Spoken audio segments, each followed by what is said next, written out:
So you're an entrepreneur and you want to raise some money, right? Let me tell you a little secret. Come a little closer.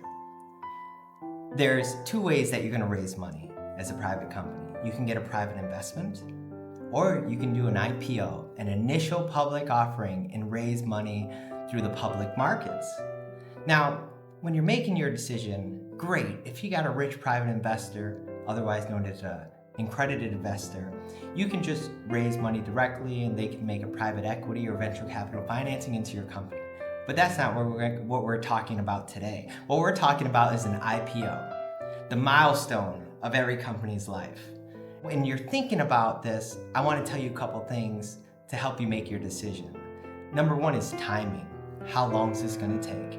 Now, as a private company, you have to think about the first thing you're going to need is engage with a bookkeeper or a pre-financial readiness team that's going to help you prepare for life as a public company. And you're probably, it all depends on how complicated it is, you're probably looking at least 12-month period pre-IPO planning. And then when you're finally ready, you're going to want to hire a legal team and make perhaps an advisor, and you're going to draft a registration statement that's going to be submitted to the regulatory authorities in the United States. And that's a long process too. How fast can you do it? Maybe 9 to 12 months. So you're looking at a period of 18 to 24 months. So it's something to keep in mind. The next thing you want to think about is the financial cost of doing this whole project. And just to give you an idea, this is all publicly available information. You could look up other companies and you'll see they generally will spend around $1.5 to $1.7 million to do this whole project. And the question is it worth it? What's in it for you as the entrepreneur? Well, generally speaking, you're gonna have to look at which exchange you want to go list on. There's two main ones here in the United States. The New York Stock Exchange, also known as NYSE, and then we have NASDAQ. So when you're looking at the minimum standards, they actually impose a minimum raise requirement, which will dictate how much money you'll get at closing all the way at the end of the whole project. And so right now with NASDAQ, where most of our clients go, the minimum raise is 15 million. But if you're located in China and you're operating businesses in China, they actually do demand it's a little bit higher, 25 million.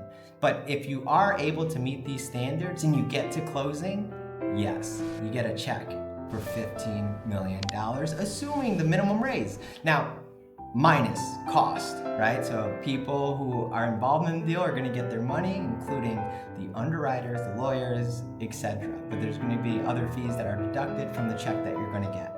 And then once you close the deal and you ring the bell in Times Square, New York City, it's everything that you probably ever dreamed of as an entrepreneur, where it all started in your basement, all by yourself.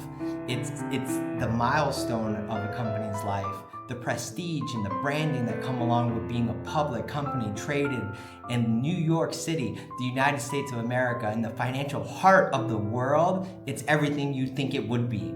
And the world is open and you can sell to many public investors.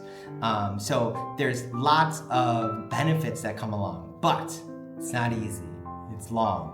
And there's lots of cost involved, especially after you close. There's going to be ongoing costs, including hiring attorneys to do regular reporting as long as you are a public company.